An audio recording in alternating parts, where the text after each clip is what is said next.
네, 오늘 미증시 인사이트에는 이화진 IM증권 도곡 WM센터 과장 그리고 김승혁 키움증권 미국 주식 전략연구원 모셨습니다. 안녕하세요. 안녕하세요.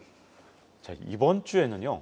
다른 어떤 곳보다도 이곳에 관심이 쏠렸죠. 바로 고용지표였습니다. 그런데 8월의 비농업 고용지수 그리고 실업률 이걸 과연 어떻게 봐야 되는가? 이제 금리 인하 사이클이 정말 본격적으로 시작되면서 시장에 긍정적인 영향을 미칠 것인지 아니면 혹시 이 고용지표가 이렇게 악화됐다면 미국 경제에 대해서 우려를 해야 되는지 이제부터 그걸 좀 알아봐야 될 것 같은데요. 먼저 이화진 과장 때 이 8월 비농업 고용지수 보시면서 어떻게 생각하셨습니까? 네, 일단은 뭐 2025년 이제 5월 달에 13만 명이었고 그리고 6월 달 14만 명이었죠. 그러면서 이제 트럼프 대통령이 이제 노동부 장관을 일단은 해고를 했습니다. 뭐 조작 관련 얘기를 해왔었고 그러면서 이번에 처음 이제 나온 이제 수치이기도 한데 물론 예상치는 이제 지난달에 7만 3천 명이었는데 이번에 예상치가 7만 5천 명이었죠. 그런데 2만 2천 명이 나왔습니다. 물론 지난 잭슨홀 미팅에서도 파월 의장이 얘기했던 것처럼 이제 고용과 관련된 이제 둔화가 가능성이 더 하방 위험이 더 클 수 있다는 측면에서 또 한 번 좀 고용에 좀 쇼크를 좀 보여줬다 좀 보여줄 수가 있는데 물론 의료 쪽의 이제 분야는 조금 3만 1천 명 정도 늘긴 했지만은 제조업 분야에서 좀 고용이 좀 많이 둔화되었다는 점이 오늘 시장에서는 더 금리 인하 가능성을 더 높여주지 않았나 생각을 하고 있습니다. 네, 근데 이제 시장을 볼 때 일단 비농업 고용 지수를 보면 7만 5천 건 이렇게 늘어날 거라고 시장에서 예측했다가 2만 2천 건이라서 이건 충격을 줬지만 근데 8월 달에 실업률을 보면 시장의 예측치 전망치랑 굉장히 비슷하게 나왔단 말이죠. 과연 이걸 어떻게 해석해야 되는지 김승현 연구위원 어떻게 보셨습니까? 네, 그 부분은 저희가 잭슨홀 미팅 의견을 참고를 해보면 좀 도움이 되는데요. 잭슨홀 미팅 당시에 이제 파월 연준 의장이 특이한 고용, 특이한 균형이라고 얘기를 했습니다. 아무래도 노동 수요가 이제 줄어드는데 노동 공급 역시도 같이 줄어들면서 특히 최근에 이제 이민자들이 강제로 이제 추출당하면서 전체적으로 노동력이 제공되고 있는 파이가 줄어든다. 그로 인해서 구인 건수라든가 이런 것들이 좀 줄어들 수는 있지만 실업률 같은 경우가 크게 문제가 생기지 않으면서 결국에는 고용 시장이 서서히 식어가는 모습이 연출될 거다. 이러한 것은 즉슨 금리 인하에 대한 경로는 크게 벗어나진 않겠지만 경기 침체 우려까지 자극할 만한 요인은 아니다라고 파월 연준 의장이 우려와 이제 안도를 동시에 좀 섞어 있는 특이한 균형이라는 얘기를 했거든요. 이번 같은 고용 지표는 이러한 것들을 좀 어느 정도 반증을 하면서 사실 이제 비농업 고용 지수 자체로는 예상치를 좀 하회했지만 실업률 같은 경우가 거의 유사한 수준을 보이면서 지금 시장 같은 경우에는 bad is good으로 어느 정도로 좀 소화를 시키고 있는 그런 모습이고요. 어제 같은 경우 ADP 고용 지표라든가 수요일 공개되었던 졸트 지수 같은 거를 저희가 같이 한번 고려를 해봤을 때 실질적으로 노동에 대한 수요, 기업들의 노동 수요는 조금 줄어들고는 있지만 이것이 경기 침체까지 이어질 만한 재료냐라고 보면 아직까지는 그런 것 같지는 않다라고 시장이 좀 판단을 하고 있는 것 같습니다. 네, 시장 말씀을 하셨는데 이제 8월에 고용 보고서가 공개된 이후에 시장이 굉장히 크게 움직였죠. 뭐 주가는 좀 작게 움직였다 하더라도 지금 금리는 굉장히 큽니다. 그리고 원자재 시장에도 큰 영향을 준 것 같은데 자 이런 종합적으로 봤을 때 이화진 과장 어떻게 보셨습니까? 네, 일단은 이제 고용 보고서 이제 발표되자마자 신년물 국채 금리가 거의 4%까지 내려왔죠. 4.09%까지 내려왔었는데 그러면서 이제 금가격, 이제 원자재 가격 자체가 이제 3,650달러까지 이제 급격히 이제 올라가는 이제 모습을 좀 보여주고 있습니다. 물론 이제 달러 지수도 이제 약세를 보여주게 되면서 이제 97포인트까지 이제 내려오는 모습을 보여줬고 결국 제일 중요한 거는 이제 물론 이제 9월 18일 이제 FOMC가 좀 남아 있는 상황이고 이제 CME 패드워치 경우에서도 이제 빅컷에 대한 얘기가 하나둘씩 좀 나오기 시작을 했다는 거죠. 결국 이 시장에서 그러면은 경기 침체에 대한 얘기를 나올 수는 있긴 하겠지만은 이제 다음 주에 뭐 CPI도 있긴 하겠지만은 과연 이게 빅컷이 나오게 되면은 시장을 어떻게 해석할 것인가 그게 아마 좀 중요한 포인트가 되지 않을까 생각을 하고 있습니다. 네, 이번 주에 사실 여러 고용 지표들이 나왔고 이제 드디어 비농업 고용 지수까지 나오면서 고용 지표가 악화된 것이 아무래도 사실이 아니냐 이런 식으로 시장이 받아들인 것 같습니다. 그래서 그런지 9월에 금리 인하할 확률이 99%를 넘은 것뿐만 아니라 빅컷을 할 확률이 12%다. 이렇게 급격하게 변하고 있거든요. 과연 기준금리 예상대로 인하를 할 것인지, 그리고 혹시라도 B컷의 가능성이 있는지 김승혁 연구위원 어떻게 보셨습니까? 네, 우선 B컷에 대해서 저희가 논하려면 사실 B컷까지 연준이 결정을 내리기 위해선 지금 고용시장이 어느 정도 식어가는 것만으로 근거를 삼기는 좀 어렵습니다. 본격적인 경기 침체를 선행적으로 막기 위한 단결이다라고 좀 저희가 표현을 해야 되는데 지금 현재 상황으로 봤을 땐 B컷 가능성보다는 여전히 0.25 정도 내릴 가능성이 높다라고 보여지고 있는 상황이고요. 연준 입장에서도 여전히 CPI 공개가 이제 되어 있지 않은 상황 속에서 B컷을 함부로 진행하기는 어렵습니다. 물가에 대한 여파가 관세에 대한 적용이 8월, 9월, 10월까지 전체적으로 뒤로 밀려져 있는 상황에서 그들이 꾸준하게 외쳤던 데이터 디펜던트를 다시 한번 물가에 대한 상황을 조금 확인하고 그 이후에 B컷에 대한 필요성이 높아지면 진행해도 된다라는 의사 판단을 지금 현재는 하고 있을 가능성이 높고요. 현재까지로는 모험보다는 지금 시장이 바라고 있는 대로 어느 정도는 진행을 하면서 시장의 안정성에 최선을 두자라는 게 25bp 금리 인하 가능성을 가장 높이는 재료지 않나라고 생각을 하고 있습니다.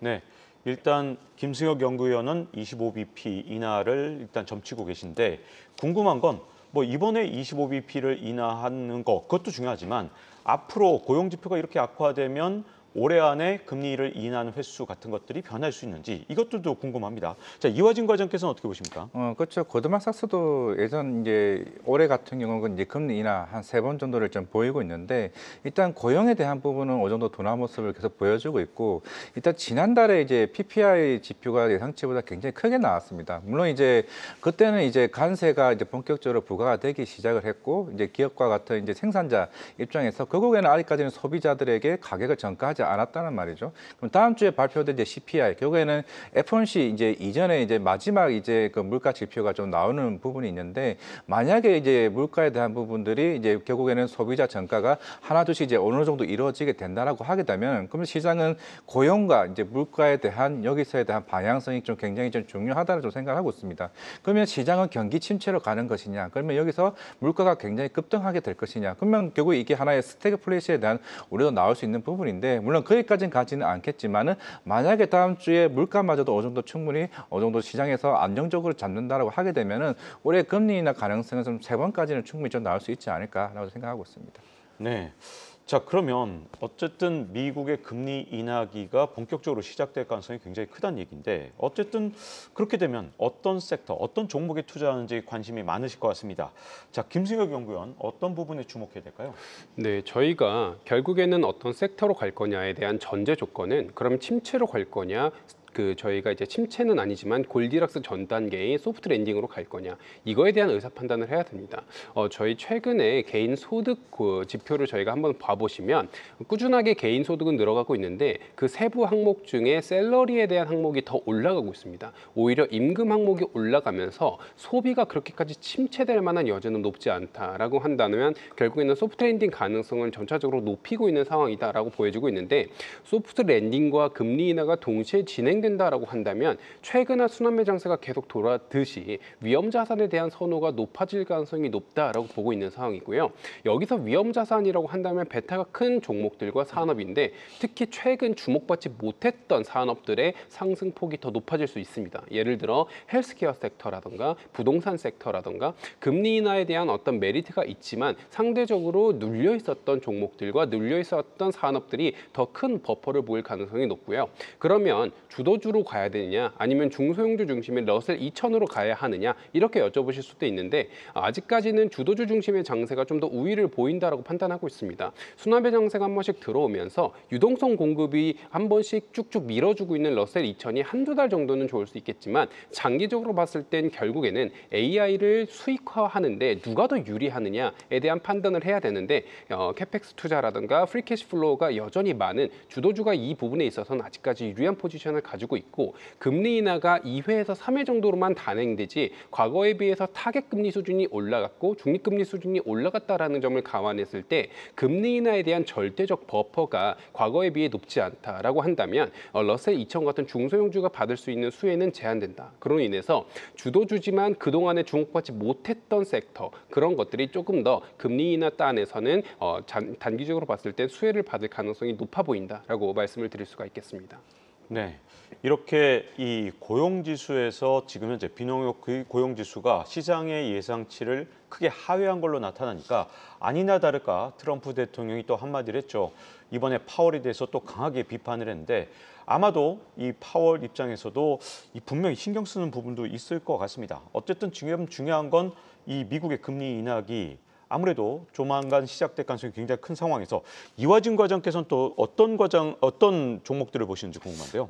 이제 결국 연구원께도 얘기하신 것처럼 뭐 헬스케어나 리츠 쪽도 어느 정도 전망이 이제 더 크기도 하겠지만은 특히나 이제 금리 인하 시기에는 이제 내구재와 같은 그런 소비재 업체들, 뭐 자동차 섹터 같은 경우도 충분히 조금 기회는 좀 될 수 있지 않을까 좀 생각하고 있습니다. 물론 최근에 GM 같은 회사들도 전기차에 대한 가이던스를 더 내린 충격도 좀 있긴 하겠지만 오히려 이제 그 관세에 관련된 이슈들을 오히려 이제 금리 인하 그리고 이자에 대한 대출 이자에 대한 부담을 줄이게 되면서 어느 정도 충분히 좀 상쇄할 수 있는 부분도 좀 나올 수 있다라고 하게 되면은 특히 뭐 GM이나 뭐 포드와 같은 자동차 판매량에 대한 어느 정도 기대도 좀 하반기 갈수록 좀 있지 않을까. 결국에는 이제 9월 30일부터 이제 결국에는 이제 전기차 이제 보증과 관련해서도 IRA가 이제 본격적으로 폐지가 됩니다. 폐지가 된다라고 하게 되면은 결국에는 이제 전기차보다는 이제 자동차 일반 내연기관 쪽에 대한 수요가 충분히 좀 올라올 수 있다는 측면에서는 결국에는 할부 금리에 대한 인하 이게 결국에는 자동차 쪽에 대한 수요가 의외로 좀 판매량이 좀 올라갈 수 있다라고 하게 되면 헬스케어, 리츠 그 다음으로 좀 자동차 섹터 쪽에 좀 관심을 가져볼 만도 있지 않을까 생각을 하고 있습니다. 네, 이화지훈 과장께서 아까 전에 말씀을 하실 때 미국의 이제 8월달 CPI 소비자 물가 지수를 좀 보고 확인해서 스태그플레이션이 아니냐 또는 스태그플레이션 벗어났냐 이런 것들도 좀 확인해야 된다고 하셨잖아요. 네. 자, 그런 상황이 온다면 미국의 물가가 생각보다 좀 많이 높아진 걸로 나타나서 스태그플레이션 우려가 있다. 이런 경우에는 혹시 또 어떤 종목이 또 유리하고 또 어떤 종목을 피하고 어떤 섹터가 좀 괜찮은지 이런 것도 어떻게 보여야 될까요? 결국에는 이제 경기 침체와 이제 물가 상승이 이제 더 강하게 나온다라고 하게 되면은 결국에는 이제 미국의 통화 정책에 대한 우려가 이제 더 깊게 좀 나올 수는 있겠죠. 그러면 시장에 대한 좀 불안 요소는 좀 있다라 좀 생각하고 있는데 결국에 미국의 이제 좀 방어주에 대한 모습들이 더 크게 좀 나올 수 있다고 생각을 하고 있습니다. 물론 올해 상반기 때부터 이제 뭐 델타 항공이나 이제 유나이티드 항공과 같은 회사들도 이제 강한 모습을 보여줬었고 그러면 물론 달러 약세에 대한 변화도 좀 생기긴 하겠지만은 그런 쪽에 대한 뭐 내수 소비재 달에 대한 흐름이 좀 긍정적이지 않을까 생각을 하고 있습니다. 네. 자, 트럼프 대통령이 일본 자동차 관세 15%로 낮추는 행정명령에 서명을 했습니다. 자, 그런데 이게 기존 관세에서 27.5% 여기서부터 낮아진 거기 때문에 미국의 자동차 관련주는 분명히 영향을 받을 것 같거든요. 자, 김수혁 연구위원, 과연 어떤 영향을 받게 될까요? 뭐 단기적으로 봤을 땐 트럼프가 사실 27.5%에서 15%까지 내려줬다라고 하면서 그러면 이제 미국 자동차가 기존의 이제 판매 대수가 좀 더 늘어날 거라고 예상됐던 게 그 시장 점유율이 덜 늘어난 건 아니냐 뭐 이렇게 판단하실 수도 있겠지만 사실 저희가 여기서 좀 더 주목해야 되는 건 15%의 관세가 부과가 됐다라는 거고요.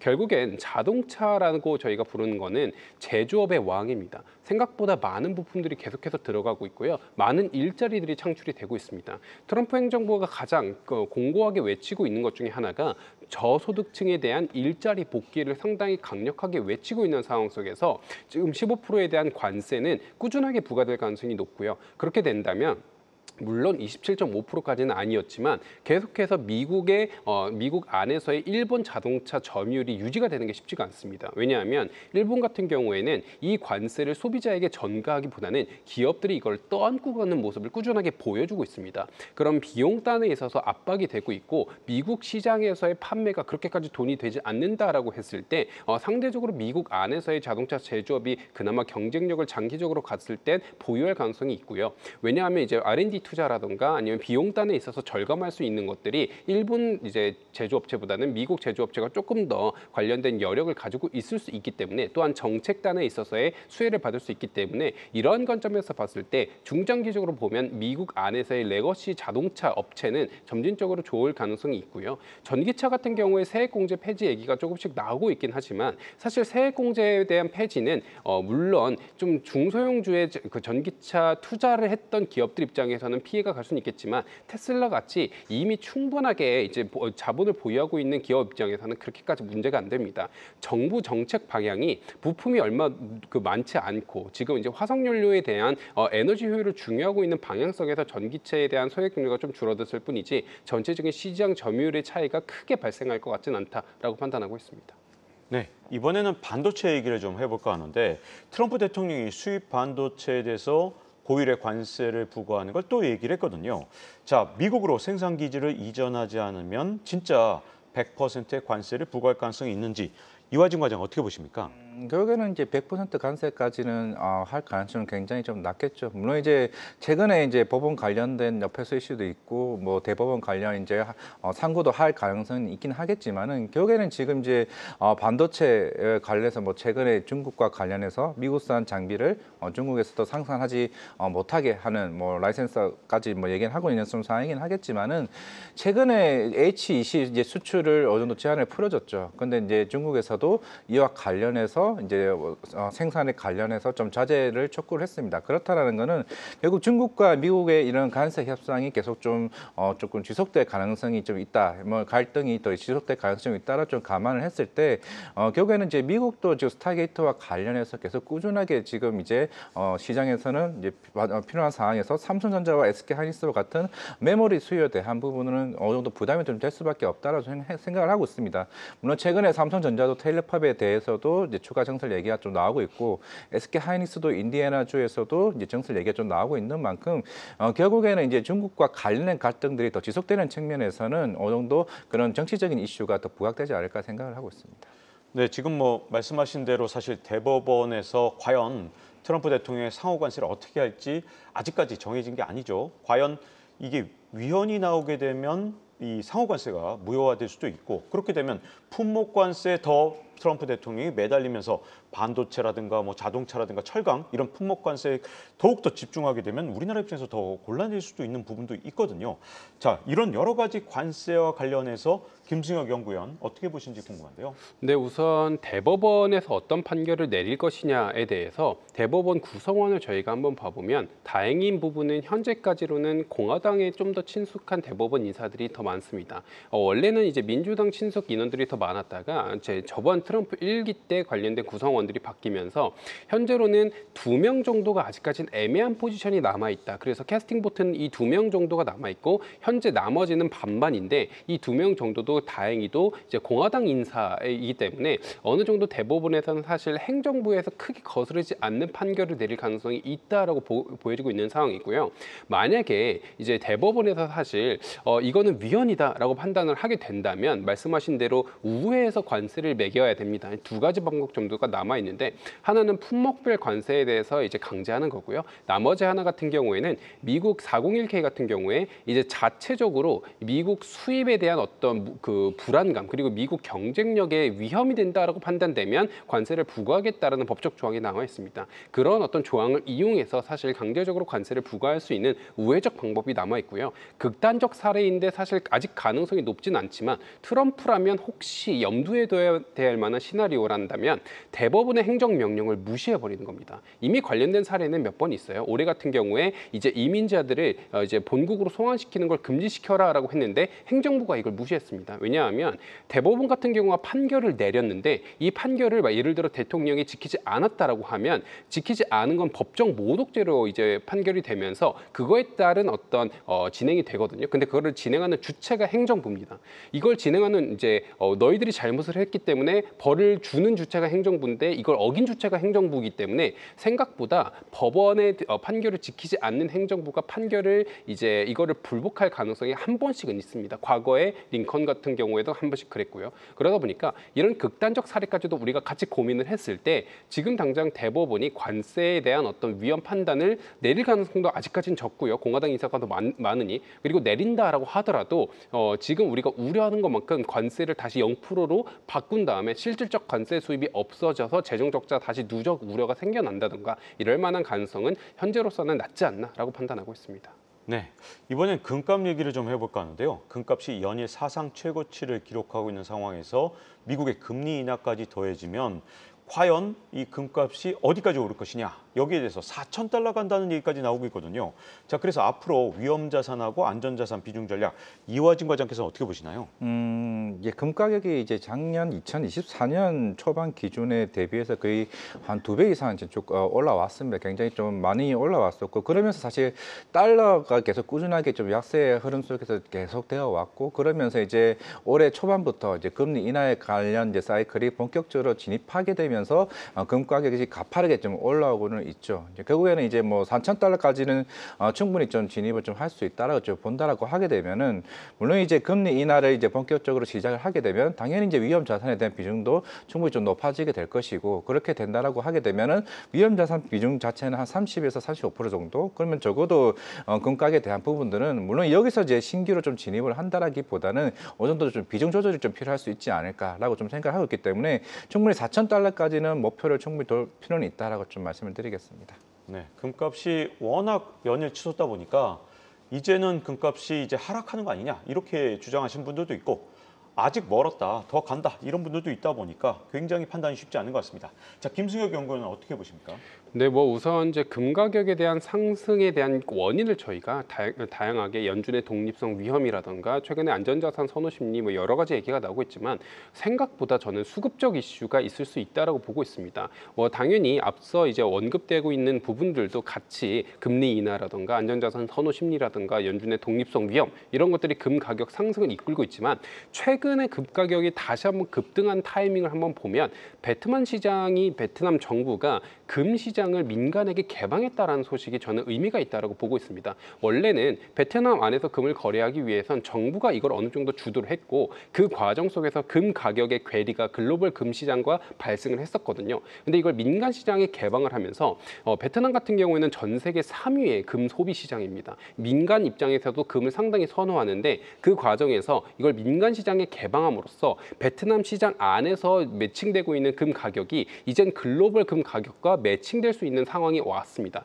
그러면 일반적으로 글로벌 금에 대한 트레이딩을 하는 사람 입장에서 베트남 시장에서의 소비가 순간적 늘어날 수 있다. 민간 시장에서도 이제 본격적으로 베트남 안에서 금을 살 수 있기 때문에 그럼 그 가격이 어느 정도 조율되는 과정에서 글로벌 금 가격이 상승할 수 있다. 수급적 요인이 어느 정도는 개입됐을 여지가 있다라고 보고 있기 때문에 지금의 금 가격 상승 기존의 어떤 레거시의 원인을 저희가 파악할 수는 있겠지만 여기에 수급적 이슈가 한 번 더해져서 이번 금 가격 급등이 결국에는 안전자산, 위험자산 전략을 새롭게 비중 조절하는 그런 트리거는 아니고요. 그냥 새롭게 수급 주체가 생겼기 때문에 그냥 수요 공급 단에서 가격이 올랐다라고 저는 지금은 보고 있습니다. 네. 이 8월 말에 9월에는 항상 주가가 떨어졌다 이런 말들이 정말 많이 나왔는데 정작 이제 9월이 됐습니다. 과연 이번에 올해에는 9월의 저주에서 벗어날 수 있을지 이화진 과장 어떻게 보십니까? 결국에는 이제 금리 인하 쪽에 좀 관심을 좀 기울인다고 생각을 하고 있으나 물론 지금 이제 현재 지수 같은 경우도 음전을 했습니다. 결국 지금 시장에서 바라보는 게 물론 이제 트럼프 대통령이 SNS 아까 말씀하셨던 것처럼 또 늦었다 얘기를 했죠. 그렇다는 거는 시장이 과연 이제 그 연준에 대한 이런 정책성에 대해서 조금 불확실성을 더 유발하는 부분이 아닌가. 결국은 아까 얘기하셨던 것처럼 뭐 B컷이냐 아니면 베이비컷이냐라는 흐름이 좀 굉장히 좀 중요할 것으로 보이고 있는데 결국에 다음 주 CPI 어느 정도 안정적으로 흐름을 좀 나아지고 있고 그리고 추후에 뭐 지정학적 리스크와 같은 우크라이나 이슈나 아니면은 그 미국과 중국 관련된 관세에 대한 부분들이 하나둘씩 완화되는 모습이 좀 나오게 된다라고 하게 되면은 제가 볼 때 미국 시장 같은 경우는 9월, 10월 계속 꾸준히 좀 상승하는 장으로 갈 수 있는 흐름이 되지 않을까 생각을 하고 있습니다. 네, 자 그러면 9월의 이 시장 전망 김수혁 연구원은 어떻게 생각하시나요? 저도 이제 비슷한 방향성으로 보고 있습니다. 9월, 10월 같은 경우가 우상향 가능성이 여전히 있다라고 보고 있는데 가장 큰 근거가 뭐냐라고 하면 유동성 공급이 생각보다 잘 되고 있습니다. MF 시장이 지금 7조 달러 이상이 넘는 유동성이 모여져 있는 상황이고요. 그것이 시장으로 쏟아져 나올 가능성이 이제 있습니다. 왜냐하면 부채 한도 협상이 어느 정도 타결이 되고 실질적으로 정부가 단기채 발행을 진행을 하면서 그럼 단기채가 발행된다 나온다고 한다는 건 MLF가 이제는 저희 단기채 금리가 여갈피 금리보다 더 높거든요. 그러면 단기채를 많이 사면서 MLF에 녹아져 있던 자금이 실질적으로 기업에 투자해야 될 가능성이 높아진다라고 보고 있고 MLF의 구성 항목을 보더라도 기관 자금보다 개인 자금이 비중이 조금씩 늘어가고 있습니다. 그러면 그 개인 자금은 프라임 MLF라는 거에 투자를 하는데 거기는 기업 어음이라든가 회사채에 투자를 많이 합니다. 그런즉슨 이게 실질적으로 MLF에 투자되고 있는 돈들이 원래는 단기채 메인으로 묶여 있다가 이게 실질적으로 부채 한도 협상을 통해서 시장으로 좀 쏟아져 나오기 시작했고 이게 정부 채권을 사는 것뿐만이 아니라 기업의 어음이라든가 기업 회사채를 같이 사주는 주체로 작용을 한다면 유동성 장세가 밀어올리는 시장이 연출될 수 있지 않을까라고 보고 있기 때문에 좀 우상향 가능성이 아직까지 남아있지 않나 판단하고 있습니다. 네, 이렇게 오늘 미증시 인사이트에는요. 이화진 IM증권 과장 그리고 김승혁 키움증권 연구원과 함께했습니다. 두 분 감사합니다. 감사합니다.